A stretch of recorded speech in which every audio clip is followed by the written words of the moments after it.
Alhamdulillahilladzi anzala as-sakinata fi qulubil mu'minin liyazdadu imanan ma'a imanihim. Ashhadu an la ilaha illallah wahdahu la syarikalah wa ashhadu anna Muhammadan abduhu wa rasuluhu la nabiyya ba'dah amma ba'd. Falaqad qala Allah subhanahu wa ta'ala fi Qur'anihil Karim. A'udzu billahi minasy syaithanir rajim. Wa qala rabbukum ud'uni astajib lakum. Innal ladzina yastakbiruna an ibadati sayadkhuluna jahannama dakhirin. Dan Tuhan kalian berfirman, berdoalah kepadaku, niscaya akan kuperkenankan bagimu. Sesungguhnya orang-orang yang menyombongkan diri dari menyembahku akan masuk neraka jahanam dalam keadaan hina dina. Hadirin ikhwatul iman, ada titipan pertanyaan dulu. Kebetulan ini tentang masalah sujud tilawah. Sujud tilawah. Tilawah maknanya bacaan Al-Quran. Ini ada beberapa hukum yang harus dipahami. Karena yang pertama ada beberapa masalah itu begini, tentang sujud tilawah. Yang pertama ada yang memang sudah tahu, ayat-ayatnya sudah tahu, dan juga kapan sujud tilawahnya juga sudah tahu. Artinya paham. Bila dalam situasi dan kondisi sholat, sekali lagi nih, bila dalam situasi atau dalam kondisi sholat itu sungguh menyenangkan. Apabila imamnya tahu, makmumnya juga sudah pada enak itu. Jadi kalau begitu selesai ayat atau di tengah-tengah ayat imamnya Allahu Akbar, itu jamaah sudah tahu bahwa imam sujud tilawah. Kenapa? Karena wajib hukumnya bagi makmum di dalam sholat nih. Ini hukum yang pertama. Dalam sholat wajib hukumnya bagi makmum untuk turut sujud apabila imam sujud. Itu dalam sholat. Tetapi sekali lagi, haram hukumnya makmum sujud tilawah kalau imamnya tidak. Tuh hukumnya tek itu dalam sholat. Sekali lagi, bila imam membaca ayat tilawah lalu imam sujud, maka wajib bagi makmum untuk sujud tilawah walaupun sholatnya sholat sunat. Oh, sapoin tak ada cepeng heula tah. Ya, sekali lagi. Ya, bisi eta ari begitu jol simburing nerangkeun panjang lebar. Sidik hadisna dhaif. Nerangkeun sholat tasbih. Hadis riwayat Ahmad, hadis riwayat Ibnu Majah, Nasai beres gitu. Lalu saya terangkan bahwa semua ini hadis dhaif. Waktu nerangkan hadis dhaifna nunutan. Jadi informasinya tuh saur usadawan ge hadis salat tasbih teh aya. Teh gitu. Padahal eta hadisna dhaif care. Gitu kan. Satu nih. Apabila imam membaca sujud tilawah dalam salat, baik sholat wajib maupun sholat sunat, lalu imam itu sujud tilawah, maka wajib hukumnya bagi makmum untuk turut sujud tilawah. Poin pertama.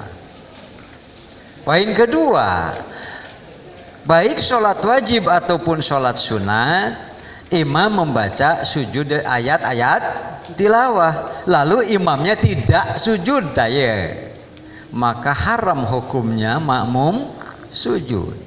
Kenapa? Karena tugasnya adalah innama ju'ilal imamu liyu'tamma bihi, diangkat jadi imam justru supaya diikuti oleh makmum. Makanya kalau imam tetap berdiri dan melewatkan tidak sujud, makmum tidak boleh sujud.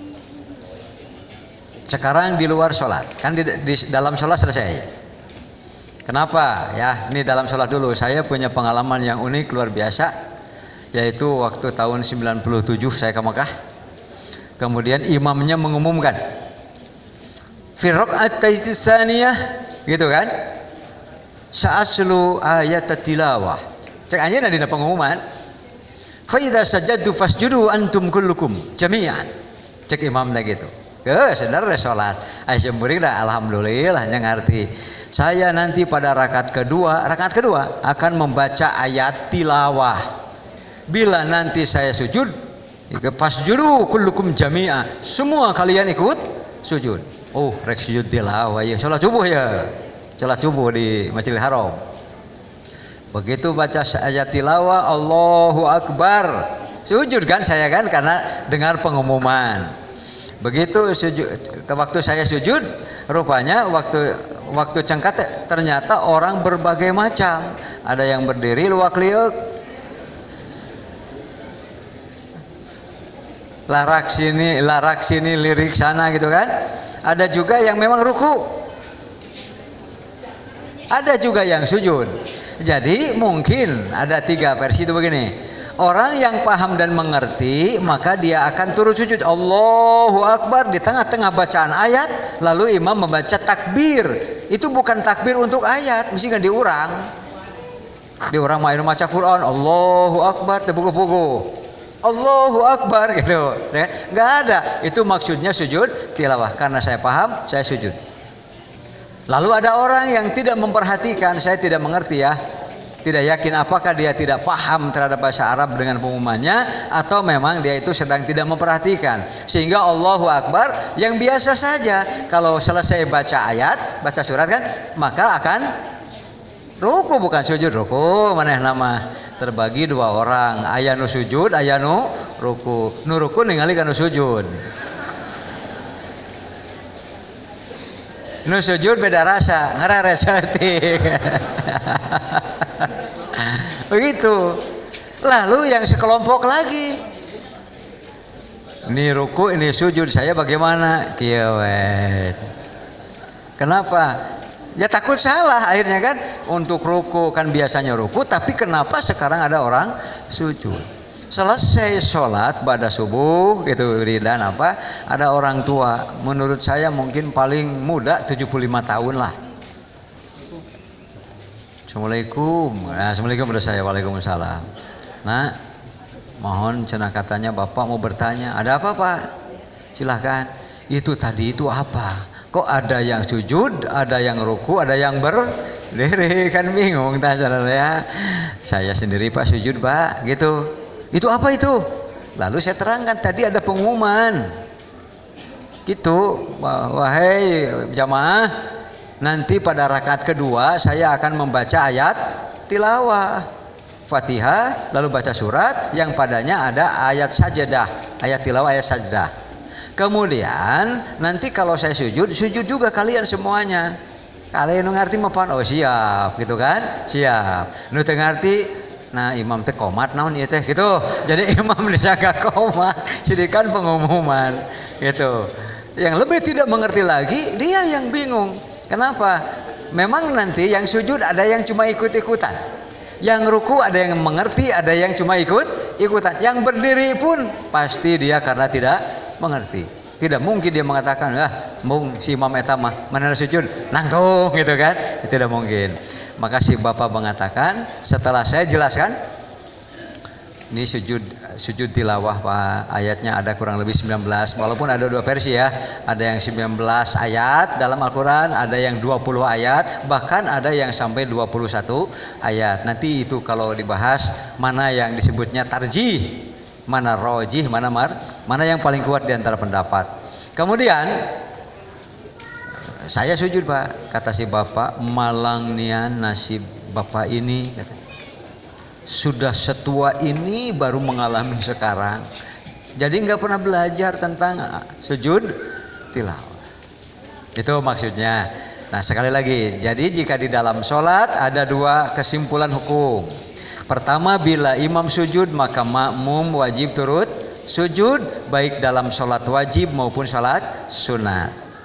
Apabila memang ini ayat sajdah, ada syariat tilawah, tapi sujud. Tapi kalau imamnya tidak sujud, maka makmum tidak boleh sujud. Tidak boleh teh dina bahasa hukum ibadah mah haram. Sekarang di luar sholat, di luar sholat, bukan imam, berarti ada orang baca Quran. Nah, terus orang yang bacanya sujud, bisa dipaham? Orang yang baca Qur'annya sujud, boleh Pak. Boleh yang lain mendengarkan turut sujud. Jadi bukan wajib seperti di dalam sholat. Kenapa? Karena kalau di dalam sholat mah diikat dengan innama ju'ilal imamu liyutamma bihi. Hanyalah dijadikan imam untuk diikuti oleh makmum. Nah, di dalam sholat diikat oleh itu. Tapi kalau di luar sholat, bila orang yang membaca ayat sajdahnya sujud, boleh yang mendengarkan turut sujud. Kalau tidak sujud boleh. Nyak itu, alhamdulillah, gini eta ngerti, gitu kan? Bagaimana kalau yang membacanya tidak sujud? Bolehkah kita sujud padahal kita mendengarkan? Tidak boleh. Bisa dipahamkan? Tuh kan beda dengan di dalam sholat. Sekarang berarti kesimpulannya ada berapa nih? Ada 4 ya. Jadi di dalam sholat dibagi 2, di luar sholat dibagi 2. Yang di luar sholat, bila yang membaca ayat sajdah sujud, boleh kita yang mendengarkan turut sujud. Maknanya boleh juga tidak. Tapi kalau yang membacanya tidak sujud, maka yang mendengarkan tidak boleh sujud. Tah kayak ibu-ibu tadi, cuman ada yang nitip pertanyaan. Apakah sebaiknya imam mengumumkan dulu? Itu kalau di kita begitulah imam yang bijaksana. Sebaiknya sebelum sholat ia menghadap dulu ke makmum. Kenapa? Karena pernah satu ketika Jumatan kacau. Ya jika tadi teh aneh cenah Jumatan teh. Aya nu sujud, aya nu ruku, aya nu teu ngumumkeun heula. Wayahna termasuk ketika saya kalau menjadi imam dari sholat gerhana, meskipun saya yakin jamaah pada tahu, tapi kan bisa lupa kan, makanya saya malik dulu ke makmum, ke jamaah. Ibu bapak jamaah yang akan sholat sekarang, sholat gerhana sekarang makin sering, tapi kan kalau lupa ya lupa, makanya saya ingatkan kita akan 2 rakaat ini secara singkat lah. Oke ya, insya Allah saya anggap semuanya mengerti, baru begitu. Begitu juga sujud tilawah. Maka kalau kita sujud tilawah jangan inisiatif sendiri, nanti membuat kacau di belakang. Sebaiknya menghadap dulu ke makmum, beri pengumuman nanti pada rakaat pertama atau rakaat kedua. Jangan kaget kalau di tengah-tengah bacaan ayat tiba-tiba saya takbir. Itu maknanya saya turun sujud untuk melakukan sujud tilawah. Paham semuanya? Paham? Paham. Udah mulai. Kalau nanti ternyata waktu kita sholat anger keneh wae, itu mah bukan salah imam kan? Itu. Nah, selesai ya amanat pertanyaan saya bacakan. Saya beri judul, sebetulnya ada bukunya ya, sesuai dengan buku saya ada. Kalau buku ada apa dengan doa kita? Padahal Allah Subhanahu wa taala sudah memerintahkan, wa qala rabbukum, Allah Subhanahu wa taala berfirman, ud'uni, berdoalah kalian semua kepadaku, berdoa. Sehingga berdoa itu hukumnya wajib. Tidak ada yang memalingkannya. Al-asruf fil amri lil wujub.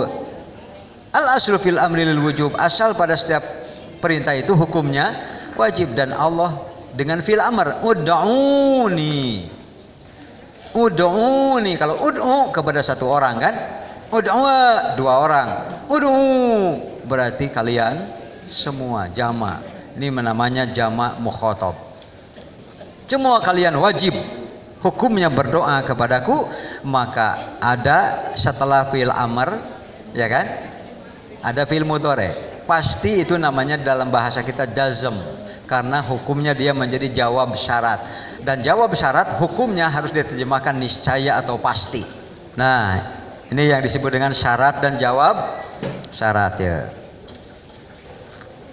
Kan ini ada ud'uni.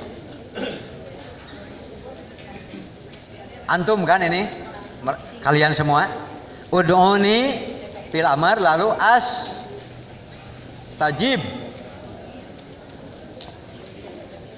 Nah, ini sukun nih pasti. Jazm dia harus sukun. Padahal asalnya astajibu. Ana astajibu. Gitu kan? Astajib.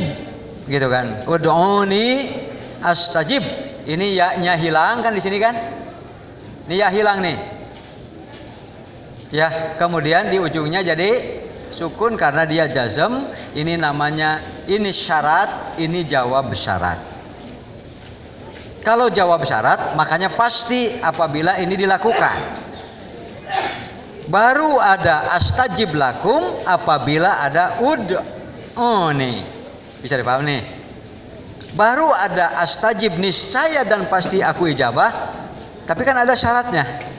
Ud'uni, berdoalah, memohonlah kalian kepadaku, pasti aku akan, kepastian ijabah ini akan diberikan bagi yang melakukan perintah, berdoalah kalian kepadaku.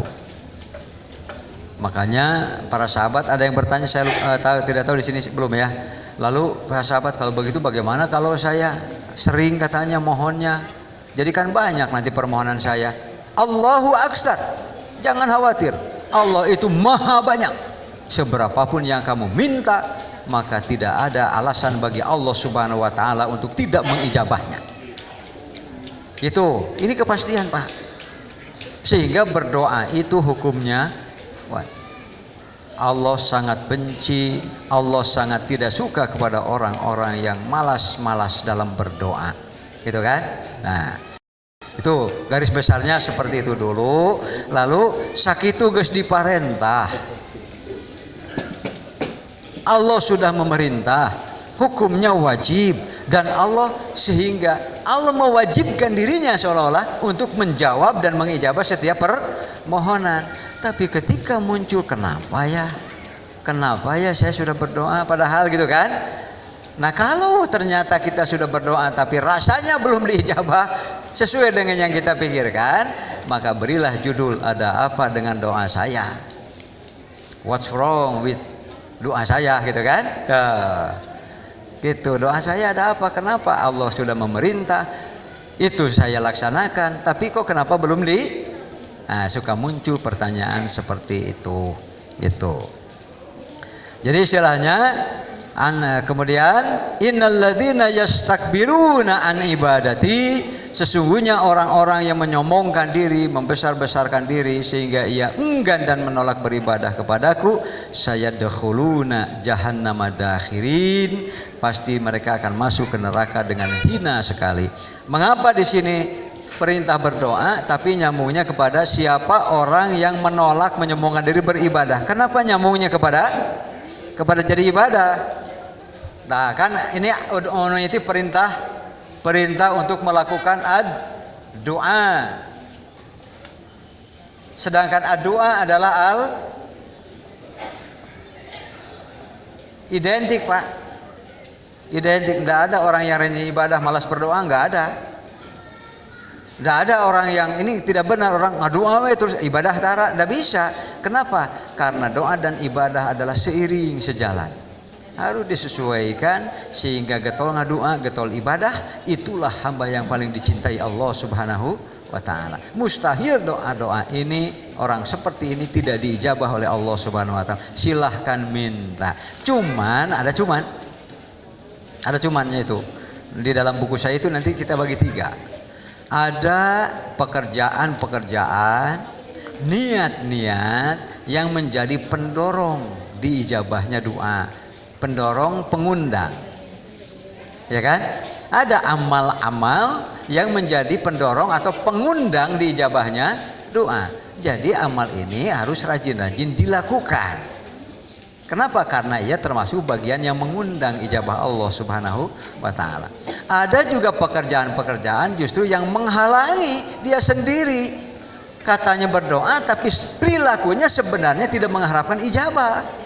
Karena dia tahu bahwa dia tidak akan diijabah. Buktinya dia terus kerjakan. Oleh karena itu, ibu bapak yang dimuliakan Allah Subhanahu wa taala, ini kita baca dulu hadisnya yang di bawah. An Abi Sa'idin, ya ada yang lengkap, an Abi Sa'idin Al-Khudri radhiyallahu anhu. Kalau ini sebut Abu Sa'id saja, tapi orangnya sama. Anna Nabiyya sallallahu alaihi wasallam qala, bahwasanya Nabi sallallahu alaihi wasallam bersabda, ma min muslimin yad'u, ma min muslimin yad'u, asalnya siapapun apapun gitu kan, min muslimin dari seorang muslim, yad'u nih kalau dalam bahasa santri bahasa Arab kan ini sudah muslimin nih, ma min muslimin, oke sakadik pala yad'u tuh, nanti akan beda kalau ma minal muslimi yad'u umpamanya kan. Ini saja sudah beda, yang satu pakai alif lam, yang satu pakai, sudah beda. Ini namanya jumlah, ini namanya isim nakiroh karena tandanya tanwin. Nanti apabila ada jumlah setelah isim nakiroh, ini menjadi sifat disebutnya. Sehingga dalam bahasa kita suka diartikan yang. Kalau ini namanya hal, keadaan dia pada saat melakukan, keadaannya bagaimana, sedang berdiri, sedang duduk gitu kan, dia berkata sambil duduk mamanya. Nah untuk ini jadi hal, ini jadi sifat, makanya diterjemahkannya harus sifat. Begini mama nerjemahannya, ma muslimin yad'u bid'awatin, dalam bahasa gampangnya tiada seorang muslim pun yang memohon dengan suatu doa, ya kan, gampang kan, tiada seorang muslim pun yang memohon dengan suatu doa, karena yad'u, berdoa ini menjadi sifat bagi seorang muslim. Tiada seorang muslim pun yang memohon dengan suatu doa, dengan catatan, dengan catatan penghalang ijabah antara lain, penghalang ijabah antara lain, laisa fiha itsmun, jangan melakukan dosa yang sambil sembunyi. Kalau kita sambil melakukan dosa yang sembunyi-sembunyi, apalagi yang berkaitan dengan doa itu, berarti dia sendiri harus tahu diri, mana mungkin Allah mengijabah doanya, karena ia tidak melengkapi syarat-syarat ijabah. Satu, ismun. Yang kedua, wala qati'atur rahim, dan juga jangan dalam doa itu juga bermaterikan untuk memutus silaturahmi. Ya jangan dijabah, karena Allah sangat benci kepada orang pemutus silaturahmi. Bahkan Allah menegaskan la yadkhulul jannata qati'un, tidak akan masuk surga orang yang memutus silaturahmi. Berat sekali Pak. Amal-amal lain ada yang diancam dengan ke neraka. Itu menakutkan. Diancam dengan ke neraka menakutkan. Tapi lebih menakutkan mana dengan diancam tidak akan ke surga? Cok pikasieun mana ta? Sia ke neraka sia akan bae. Tuh mana asal engkewe ke surga anu gitu, Pak. Kenapa? Karena memang banyak dari antara umat Islam yang ke neraka tapi akhirnya ke gitu. Jadi diancam ke neraka teh kalem gitu. Tuh satu. Tapi coba bandingkan dengan ancaman la yadkhulul jannata, tidak akan masuk, berarti masuk neraka dan terus tidak akan keluar. Itu pemutus silaturahim. Tapi nanti harus ada khusus penjelasan, karena ini luas apa yang dimaksud silaturahmi yang hukumannya seperti itu. Bisa dipaham ya? Jangan dimaknai dengan ya, masing-masing teh asa silaturahmina. Si eta cenanya panggil jeung urang teu nanya. Tuh bahasa Sunda ya. Cek bahasa Sunda naon Pak mun panggih tarananya naon tah? Bahasa Sundana naon ngaranna? Degig. Ya degig kan? Panggih si eta cenah ka urang teu nanya euy degig pisan gitu. Bahasa Indonesianya apa? Dia kok ketemu dengan saya tidak menyapa. Apa itu? Degig sekali dia gitu. Gitu. Lalu oleh temannya ditanya yang tadi diajak ngobrol, kamu sendiri nanya enggak sama dia? Ya tidak. Kamu melihat kepada dia, ya melihat. Dia melihat kepada kamu, duh katuing cenah. Maneh nu degig dari kitu mah tuh. Ya kan? Betul tidak? Dia ketemu dengan saya tidak nyapa. Nah, kalau marah-marah kan biasanya dasar sidegig gitu kan, yaitu orang yang tidak suka menyapa orang gitu. Tapi ketika ditanya, kamu lihat dia nggak? Lihat. Kenapa kamu nggak nanya? Ya kan kamu yang lihat. Kalau dia lihat kamu nggak tahu, berarti yang jelas degig siapa? Yang lihat tapi tidak. Tapi jangan yang itu, Pak. Itu nanti jadi terlalu dangkal. Kalau yang begitu langsung tidak akan masuk, wah jangan, itu terlalu kecil masalahnya. Kenapa? Karena tidak setiap orang menyapa itu sedang memutuskan silaturahmi. Nanti kita lihat masalah orang ini ada apa, kenapa waktu bertemu tidak menyapa. Kadang-kadang satu ketika kita juga perlu aya jelema eta antep tong ditanya. Kadang-kadang perlu. Kan sesuai dengan maksud dan tujuannya kan, madorot dan manfaatnya. Jadi bukan itu. Lalu musim lebaran, yang ini datang ke rumah ini, yang ini datang ke kita, diam aja di rumah, lalu diancam lah ya dukhulul. Namun berat-berat teuing, kenapa tidak datang ke rumah tetangga langsung tidak akan masuk surga? Bukan itu masalahnya. Nantinya apa yang dimaksud dengan memutuskan silaturahmi yang ancamannya tidak akan masuk? Jadi jangan terlalu gegabah. Ini berat pekerjaan. Lebih berat diancam tidak akan ke surga dibanding dengan diancam akan dimasukkan ke neraka. Betul Pak? Ya, gitu. Itu silaturahmi. Kemudian wala qati'atu rahimin illa atahu Allahu biha. Kalau tidak ada silaturahmi, memutuskan silaturahmi, juga tidak ada padanya dosa yang dilakukan sembunyi-sembunyi. Gitu karunya nya tukang korupsinya, rata-rata korupsinya dilakukan dengan sembunyi. Kasihan dia, kan dia berdoa kepada Allah, terus diberikan kepada istrinya, diberikan kepada anaknya, beli motor, beli mobil, biaya sekolah dan sebagainya. Hatinya tahu dia itu bukan barang yang halal. Waktu mau pergi dia bilang kepada istrinya, mah doakannya bapak tuh. Ya kan? Gimana ini? Ada apa nanti pertanyaannya dengan doa kita? Bagaimana jadinya nanti kalau begitu? Kenapa? Ya dina hatena ya, mah doakan bapaknya, insya Allah bapak pada korupsi deh. Tak gitu, ngan dina hate itu. Jangan sampai seperti itu. Kenapa? Karena korupsi bagian dari memutuskan silaturahmi. Bisa dipaham Pak? Jadi silaturahmi jangan dianggap sederhana. Korupsi adalah bagian dari silaturahmi. Riswah, sogok menyogok juga bagian dari silaturahmi. Karena kenapa? Karena pasti dia mengambil hak orang lain.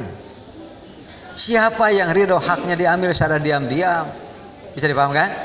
Mending 1-2 orang. Kalau jutaan bagaimana? Di mana letak silaturahminya? Maka ia nanti akan dihadapkan, dipertemukan di hadapan Allah Subhanahu wa taala, dan yang diambil haknya secara tidak benar itu akan menunjuk-nunjuk dirinya. Itu sebagai bukti bahwa dia putus silaturahim. Jadi jangan cuma menyapa, bertanya, tersalaman, bukan itu. Jadi masalah silaturahmi ternyata luas. Nah, kalau dihindari ismun, sembunyi-sembunyi, silaturahim juga tidak diputuskan, illa a'tahu Allahu biha, niscaya Allah akan mengijabah apa yang dimintanya. Asal jangan suudzon, karena suudzon adalah anti terhadap ijabah doa, ya kan? Jadi astajib ini juga jangan sampai ada suudzon. Jangan sampai ada suudzon kepada Allah Subhanahu wa taala. Maka apabila kita sudah memohon, dan jangan pernah berhenti, terus lakukan Pak. Terus lakukan. Ya, kenapa? Ini jawabannya. Jangan pernah bosan, jangan pernah putus asa, selalu memohon kepada Allah dengan keyakinan diijabah. Dan Allah apabila sudah cinta kepada hambanya, ia akan memberikan yang lebih baik dari apa sekadar yang diketahui dan dipikirkan oleh hamba yang berdoa itu.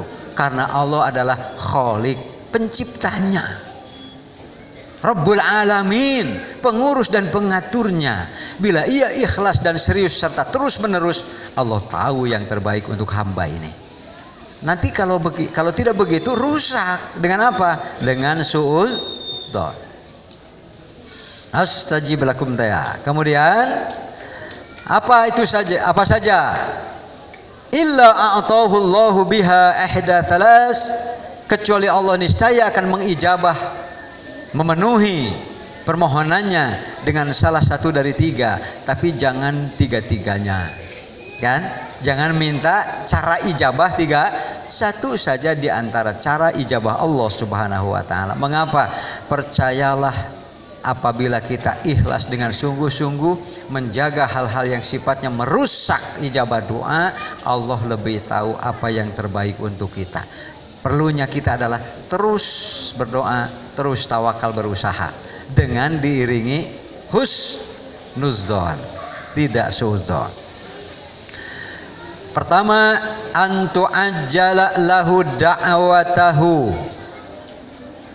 Di dunia ini Allah berikan ijabahnya dalam bentuk apa yang mau dimauinya, dikatakannya, atau dengan bentuk yang lebih baik. Tapi dilaksanakan, karena Allah Maha tahu apa yang terbaik untuk hamba yang dicintainya itu. Yang kedua, wa imma an yudakhiraha lahu fil akhirah. Waduh, itu doa hebat, itu doa bagus, Allah senang dan Allah cinta, makanya terlalu kecil untuk dijawab sekarang. Sayang, itu doa hebat. Ada sesuatu yang lebih hebat dan lebih dahsyat, luar biasa, maka Allah tahan. Sebab kalau diberikan sekarang artinya jadi kecil, bisa dipahamkan? Maka Allah tangguhkan dari doa yang begitu hebat yang membuat Allah senang, Allah berikan nanti di akhirat. Coba bayangkan apa yang bisa melebihi kebaikan yang diterima di akhirat? Tidak ada. Yang ketiga adalah wa imma an yunus ya yusarrifa anhu minas su'i misliha. Atau seringkali kita kok sehat, mahal Pak, mahal, sehatnya mahal, maaf ya. Iya, karena memang ini pengalaman lama dan saya juga kenal orangnya, tapi sekarang sudah wafat. Dia juga seorang profesor gitu. Itu Pak, ada kalau sudah jalan kaki nggak bisa berhenti. Kieu Pak. Itu nanti kalau mau berhenti harus ditarik oleh teman. Atos cicing. Nah, kalau sudah disuruh diam kieu cicing we. Nanti dia nanya, "Lembang deui entong cenah abdi?" Gitu. Saya jalan lagi enggak? Jangan dulu katanya. Mengapa? Kalau sudah jalan nggak bisa berhenti. Apapun itu, kajian kawalungan Pak, jalan Karena ada saraf kecil sekali dari belakang punggung sampai ke sini, katanya ada saraf yang hanya bersentuhan dengan yang lain sampai salah satunya jadi hitam katanya warnanya. Dalam itunya apa? Scan ya. CT scan-nya itu sampai ada hitam. Itu sehingga instruksi jalan ada, tapi instruksi berhenti yang tidak ada. Ini otak sentralnya menginstruksi jalan, dia tahu. Berarti dia bisa niat mau jalan ya jalan. Cuman ini ditunggu-tunggu nih, tidak ada yang instruksi berhenti. Makanya kieu terus Pak. Makanya kalau ada temok duk, alhamdulillah gitu. Ada mobil duk, begitu mau ada mobil mobilnya maju deui Pak gitu. Mahal Pak, itu sudah entah habis apa dia untuk ingin sembuh seperti itu. Mahal. Maka mungkin kita tidak sadar bahwa kesehatan yang sedang kita nikmati ini, napas yang begitu ringan, jalan yang begitu gitu kan, santai kan, ada makan itu enak, bisa jadi adalah bagian dari ijabah doa yang Allah alihkan biar yang lain yang tidak berdoa yang kena musibah, kamu tidak kena musibah. Kadang-kadang kita tidak tahu bahwa itu adalah ijabah dari doa. Makanya Allahu aksar, kalau lebih sering kita memohon, ijabah Allah lebih banyak lagi, tidak ada kurangnya. Kemudian, di sini ada qalu, maka para sahabat berkata, idzan nuksiru, kalau begitu Rasulullah, saya akan makin banyak saja katanya memohon, berdoa. Qala, maka Rasulullah bersabda, Allahu aksar, Allah lebih banyak lagi. Ya kan? Jangan pernah takut Allah kekurangan kemampuan untuk mengijabah doa apapun, cuma penuhi syaratnya pasti akan kena ud'uni astajib lakum. Ini ada apa dengan doa kita begini. Annal Abbasa, saya pernah menyampaikan sebelumnya nih, bahwa di dalam hadis Al-Bukhari, Umar bin Khattab datang kepada Al-Abbas. memohon supaya Al-Abbas memimpin istisqa. Mengapa ia datang kepada Al-Abbas? Nah itu kan di sini nanti ada didapatkan alasannya. Imam Ibnu Taimiyah dalam kitabnya Al-Muntaqal Akhbar yang disyarahi oleh Asy-Syaukani sehingga jadilah kitab Nailul Autor. Imam Ibnu Taimiyah membuat babul istisqa bidzawis shalah. Nih. Ini mendalam sekali ya, terasa sekali mendalam dan ini melahirkan berbagai pertanyaan. Ibnu Taimiyah membuat babul istisqa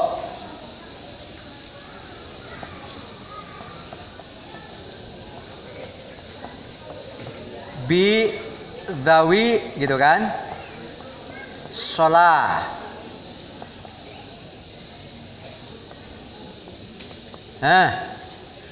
Bab istisqa menghadirkan orang yang diterima sebagai unggul kesalehannya.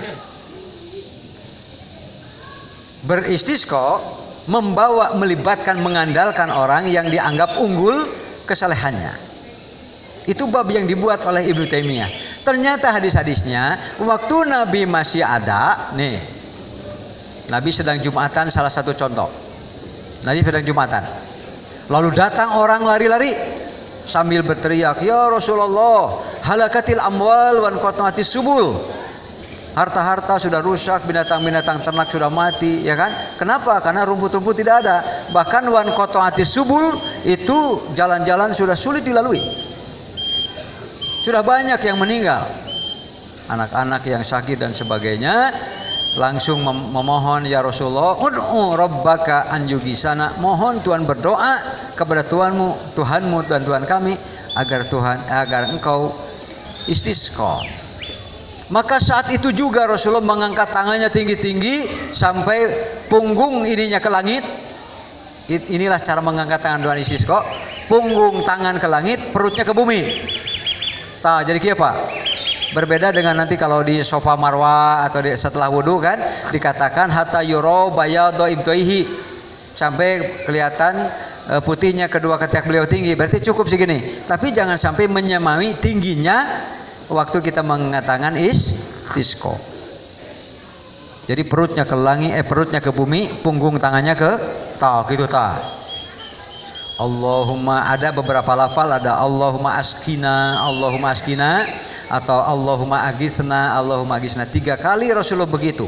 Kata Ibnu Abbas dan sahabat lain yang menyaksikannya, Rasulullah masih di atas mimbar, entah dari mana, padahal langit tanpa awan mulai berdatangan, menghitam dan bergulung bagaikan gunung-gunung, dan belum kami bubar hujan sudah turun dengan lebatnya. Ud'uni astajib lakum. Begitu tafsir dari ud'uni astajib lakum ketika dilakukan oleh Rasulullah. Karena apa? Bidawis sholah, karena ia memiliki kesolehan yang unggul luar biasa. Jadi ia macek bahasa Sundana pok sok. Bahasa Sundamanya pok sok. Kata Ibnu Abbas dan Anas, 5 hari terus besar hujan. Nah, disebutkan khamsat ayyam, 5 hari. Sampai Jumat berikutnya ada orang lagi berlari-lari. Orang berlari-lari berarti bukan orang situ, Pak. Dalam orang situ mau pasti sedang Jumatan. Bisa dipahami ya? Datang menghampiri masjid. Ini bisa jadi dalil bahwa musafir boleh tidak Jumat. Buktinya dia lari-lari tidak dimarahi. Ya, kakak lompatan lain Jumahan, sana seorang dia. Saya karena bukan penduduk di sini boleh tidak Jumat. Kenapa sekarang datang lagi Rasulullah? Sama kalimatnya, halakatil amwal wan qatatis subul. Itu binatang-binatang paralid. Paralid sekarang banyak banjir bandangnya ada, apa-apanya ada. Mati sekarang binatang-binatang. Ya, orang-orang menjadi sulit untuk hidup, bepergian dan sebagainya. Mohon ya Allah, ya Rasulullah, berdoa lagi untuk menghentikannya. Maka kembali Rasulullah mengangkat tangan sama tingginya, Allahumma hawalaina wala alaina. Allahumma anzil, apa disebutnya, fil ka'am, kemudian wal jibal, wal wadiyah, dan seterusnya, wa nabatil ar. Ya Allah, kami perlu, tapi jangan semuanya diturunkan kepada kami. Di sebagian saja di sekitar kami, simpan sebagian di gunung-gunung. Nah ini coba, ini digaris bawahi. Masihkah kita bisa memohon seperti ini? Ya Allah, simpan sebagian di gunung-gunung, di pohon-pohon, di bukit-bukit, di lembah-lembah, lalu datang kepada kami sesuai dengan keperluan kami. Bisakah kita seperti itu?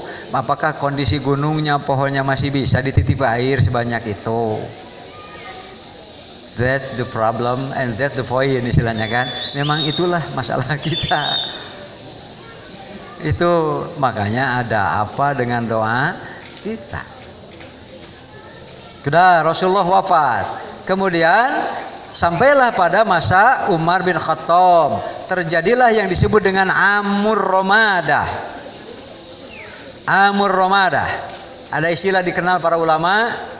Memang dalam hadisnya begini, Amur Ramadah.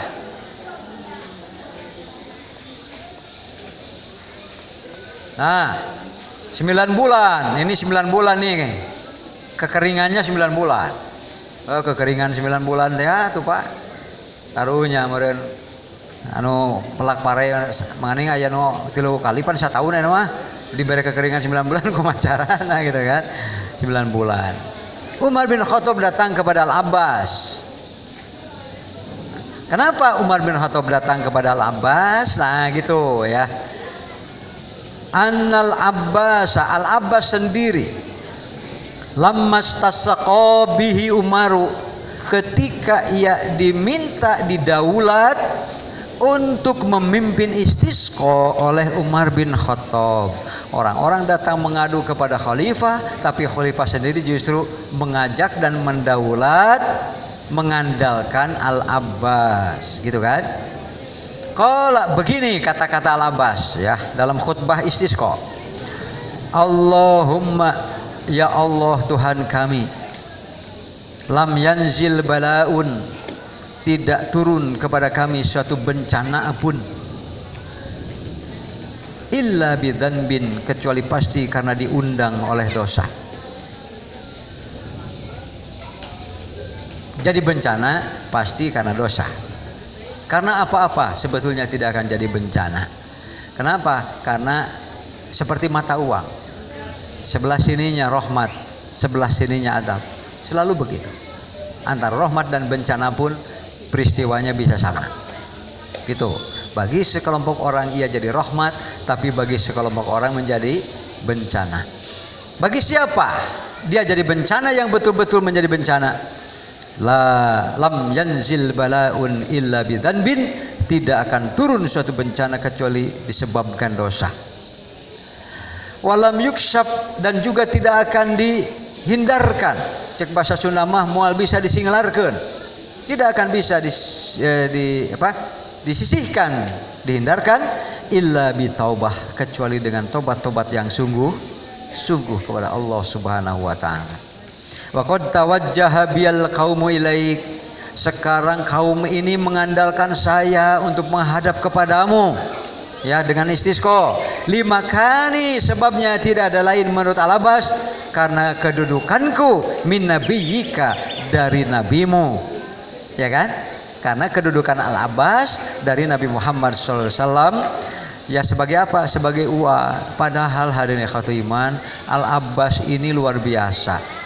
Antara lain ialah seorang sahabat kaya raya, tapi habis seluruh hartanya disumbangkan ke Islam, habis. Dan oleh Rasulullah tidak dihalang-halangi, terus silahkan. Sampai satu ketika Al-Abbas diizinkan untuk menjadi mustahik karena habis untuk menyumbang keperluan Islam. Itu. Yang kedua adalah Al-Abbas adalah dipercaya terus sebagai sikoyah. Bukan ada nama perempuan namanya Koyah, kade. Jadi sikoyah. Kenapa? Ia penanggung jawab perairan baik pada musim haji, musim umroh dan lainnya. Sehingga keberadaan ketersediaan Zam-Zam itu Al-Abbas yang paling bertanggung jawab. Sehingga nanti pada tanggal 11 atau dengan tanggal 13 karena ada nafar awal nafar sani. Wajib hukumnya bagi jamaah haji untuk berada dan mukim di Mina, namanya mabit. Wajib hukumnya dan dosa dia apabila keluar dari Mina tanpa alasan. Itu tanggal 11, 12 kalau mau gitu kan, sampai tanggal 13. Berbeda dengan di Mina tanggal 8 yang disebut dengan Yaumut Tarwiyah, hukumnya sunat. Berbeda hukumnya. Sehingga mau datang itu punya pahala, tidak datang tidak apa-apa. Bisa dipahamkan? Berbeda dengan yang tanggal 11, 12 wajib berada di Mina dan hukumnya sekali lagi yang keluar tanpa alasan haram itu dan dosa. Kecuali yang mendapat rukhsah. Bisa dipaham? Al-Abbas adalah diantara yang diberikan rukhsah untuk keluar dari Mina min ajlis sikoyah, karena ia tanggung jawab menyediakan air bagi seluruh jamaah haji. Coba bayangkan pada masa itu harus 100 ribu orang terpenuhi kebutuhan airnya. Al-Abbas. Jadi jasanya luar biasa Pak. Kalau sekarang kan pipa gitu kan, ada galon ada apa, saya tidak tahu, pasti ditarik dengan unta. Perjuangannya luar biasa. Jadi kebaikan dan kesolehannya banyak. Itu hanya diantaranya saja, dan kita bisa baca tentang Al-Abbas ini dalam Manaqib Al-Abbas bin Abdul Muthalib di Bukhari ada. Manaqib maknanya keunggulan, kelebihan, keistimewaan. Manaqib Syekh Abdul Qadir Jilani berarti keistimewaan, keunggulan, begitu arti manaqib. Nah gitu kan. Kemudian wahadihi aidina, inilah tanganku menengadah, karena istisqa itu diwajibkan sambil mengangkat tangan. Wahadihi aidina ilaika, inilah tangan-tanganmu menengadah kepadamu, menadah kepadamu, bidunubi, disadari dengan berbagai dosa. Wan wasina ilaika bitaubah, kami pastikan. Wasiatu di sini artinya kami pastikan, kami menghadap ini dengan niat dan pekerjaan taubat. Faskinal goisa, ya Allah turunkanlah bagi kami hujan. Apa jadinya? Kalau Rasulullah kan kontan nih, gitu. Apa jadinya kalau Al-Abbas yang sekarang diandalkan? Fa'arqatis sama mislul jibal, mulailah awan berdatangan dan bergulung-gulung seperti gunung. Makin hitam, makin menggayot gitu. Hatta akhsobatil ardu, sampai akhirnya turun membasahi bumi. Wa asannasu, hiduplah orang-orang yang diandalkannya adalah Al-Abbas bin Abdul Muthalib. Gitu tapa? Saya ayo orang badai ayeuna istisqa ngeureunkeun hujan. Kenapa? Karena waktu terus kering, istisqa turun hujan. Hujan terlalu banyak, istisqa juga disebutnya. Tapi maksudnya minta dihentikan hujan. Berhenti Pak. Apakah kita punya sekarang orang yang ini dia nih, babul istisqa bidawis sholah, hadirkan orang yang diterima diyakini sebagai unggul kesalehannya, mari kita ikuti dia beristisqa bersama-sama. Gitu tah. Aduh, itu geningnya ya. An Ibnu Umar qala, dari Ibnu Umar berkata, istasqa Umar bin Khattab. Umar bin Khattab beristisqa Amar Ramadah. Ini yang disebut dengan Amar Ramadah. Tahun panjang yang musim kering 9 bulan, dimulai pada bulan Dzulhijjah mulainya. Bulan Dzulhijjah mereka sedang berhaji, sudah kepayahan. Mulai kepayahan dan berlangsung sampai 9 bulan pada masa Umar bin Khattab. Kemudian mereka istasqonya itu memohon dan mengandalkan bil Abbas ibni Abdul Muthalib. Wa fihi, padanya Umar berkhutbah dulu kepada orang-orang. Fa khataban nasa, Umar berkhutbah kepada orang-orang. Faqala, dalam khutbahnya ada kata-kata begini. Inna Rasulullah sallallahu alaihi wasallam, sesungguhnya Rasulullah sallallahu alaihi wasallam kana yarol lil Abbas, beliau melihat Nabi Muhammad sallallahu alaihi wasallam memperlakukan Al-Abbas. Nabi memperlakukan Al-Abbas. Selain dia uaknya, nah tadi jasa-jasanya itu kan. Rasulullah sering kalau ada kebutuhan-kebutuhan yang paling mudah adalah kepada Al-Abbas, kepada Abu Bakar. Selain ada, tara diengke-engke. Bisa dipahamkan? Sehingga kedua ini juga termasuk yang diandalkan untuk terus memperhatikan keperluan Rasulullah. Luar biasa. Jadi mau jadi ustad mah tenang begitu. Ustad boga beas ya. Geus ustad mah kalem, balik geus aya beas. Tata Al-Abbas juga kitu, Pak. Cenah Ustad Wawan teu kedah Ustad Wawan. Al-Abbas ya ngadongengkeun Al-Abbas. Kemudian sesungguhnya Rasulullah melihat memperlakukan Al-Abbas ini mayarul waladulil walid. Bagaimana saja selayaknya seorang anak kepada bapaknya, begitulah sikap Nabi kepada Al-Abbas. Faqatadu ayyuhanna, ikuti cara yang baik itu hai orang-orang, perlakukan seperti itu. Al-Abbas bagi kita bapak kita semua, dah selayaknya kita ini anaknya, namanya kalau dipersamakan namanya birrul, udah seperti birrul walidain saja kita kepada Al-Abbas, karena begitupun Rasul kepada Al-Abbas. Tetapi di sini karena hubungannya dengan istisqa, faqtadu ayyuhan nasu bi Rasulillah sallallahu fi ammihi Al-Abbas. Ikuti apa yang Rasulullah lakukan terhadap Al-Abbas, wattakhiduhu wasilatan ilallah. Mari kita jadikan ia menjadi perantara diijabahnya doa kita oleh Allah Subhanahu wa taala. Berarti judulnya sama. Antara Nabi dengan Al-Abbas adalah ini dia, memiliki keunggulan kesolehan yang luar biasa. Oleh karena itu hadirin, datanglah kepada mereka. Ini hanya salah satu contoh kasus. Kan yang namanya musim kemarau turun hujan itu bukan perkara enteng masalahnya. Apalagi kalau masalah-masalahnya tidak lebih sulit dari itu, datanglah kepada orang-orang yang diyakini memiliki kesolehan lebih, mintalah mereka berdoa untuk kita. Ya kan? Namanya wasilatan ilallahi subhanahu wa ta'ala. Jadi perantara diijabahnya doa kita. Terakhir, an Abi Hurairah taqala, dari Abu Hurairah yang berkata, qala Nabi sallallahu alaihi wasallam, ayyuhan nas, wahai manusia, innallaha thayyib, sesungguhnya Allah itu maha baik. La yaqbalu illa thayyiba, ia tidak akan menerima kecuali yang baik-baik saja. Wa innallaha amaral mu'minin, dan sesungguhnya Allah telah menyuruh kaum mukminin bima amara bihil mursalin, dengan apa yang Allah pun perintahkan kepada seluruh rasul-rasul yang diutus. Jadi tentang hal ini hukumnya sama. Tentang satu ini mursalin, semua rasul yang diutus. Itu kalau di dalam Al-Qur'an kan nabi dan rasul hanya 25, Pak. Yang disebut namanya dalam Quran. Tapi kalau dalam hadis ada yang sampai 250 nabi dan rasul. Kita bisa nanti kita lihat riwayat Ahmad bin Hanbal itu menerangkan 250 nabi yang diutus oleh Allah Subhanahu wa taala. Cuma yang ada namanya di dalam Al-Qur'an disebut ada 25 nabi dan rasul. Makanya kita sering lebih akrab dengan 25 nabi saja. Kemudian semuanya hukumnya sama. Faqala ya ayyuhar rasul, ya ayyuhar rusul. Rusul itu jamak. Kalau satu rasulun pakai wawu.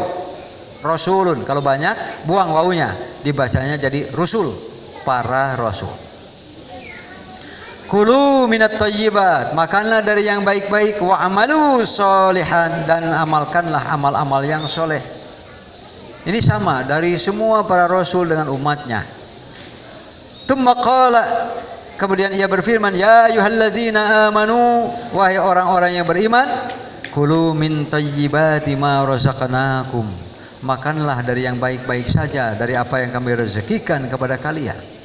Qala, ia berkata, tsumma dzakara rajulan, lalu Rasulullah sallallahu alaihi wasallam memberikan perumpamaan tentang ada seseorang yutilus safar, lelah, repot, sulit melakukan perjalanan yang jauh dan masih jauh untuk sampai ke tujuan. Padahal orang yang musafir ada khusus dia dikondisikan oleh Allah doanya mustajab, Pak. Apalagi teman kita yang sedang jauh, kalau kita mau punya saudara yang mau ke Mekah, mau umroh, mau haji, minta doanya kepada mereka. Yang pertama dia niatnya untuk ibadah, yang kedua musafirnya itu ada jaminan diijabah dari aspek safarnya. Karena orang-orang musafir sangat diijabah oleh Allah Subhanahu wa taala. Ari orang mati balik. Di orang mati balik gitu kan. Justru orang yang mau berangkatlah yang minta doa kepada yang tidak berangkat. Mata nu teu berangkat insyaallah didoakeun da abdi ge sama hoyong gitu kan. Ya tetapi dua-duanya baik. Kenapa? Secara umum kan kaum mukminin diijabah doanya kan. Tapi kalau musafir ningkat lagi level diijabahnya. Musafir itu ada hadisnya khusus. Tapi nasibnya nih malang nih orang ini. Yang diterangkan salah satu contoh oleh Rasulullah kesalahan bagi si pelaku doa tadi.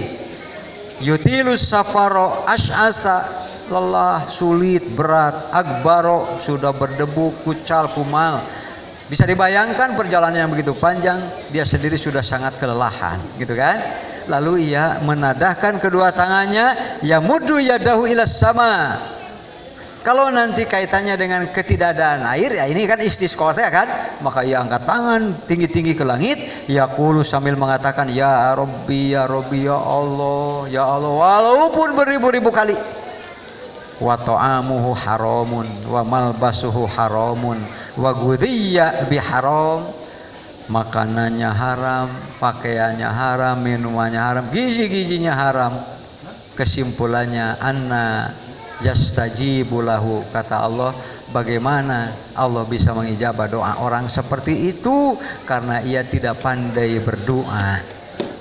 Ia hanya pandai meminta, tapi ia tidak pandai berdoa. Maka apabila terjadi seperti itu, bertanyalah kepada hati masing-masing, ada apa dengan doa kami? Demikian hadirin ikhwatul iman, semoga ini menjadi cemeti bagi kita untuk makin banyak istighfar, banyak tobat dan menambah kesolehan. Semoga kita makin dekat dengan Allah Subhanahu wa taala. Rabbana la tuzigh qulubana ba'da idh hadaitana wa hab lana min ladunka rahmah innaka antal wahhab. Wassalamualaikum warahmatullahi wabarakatuh.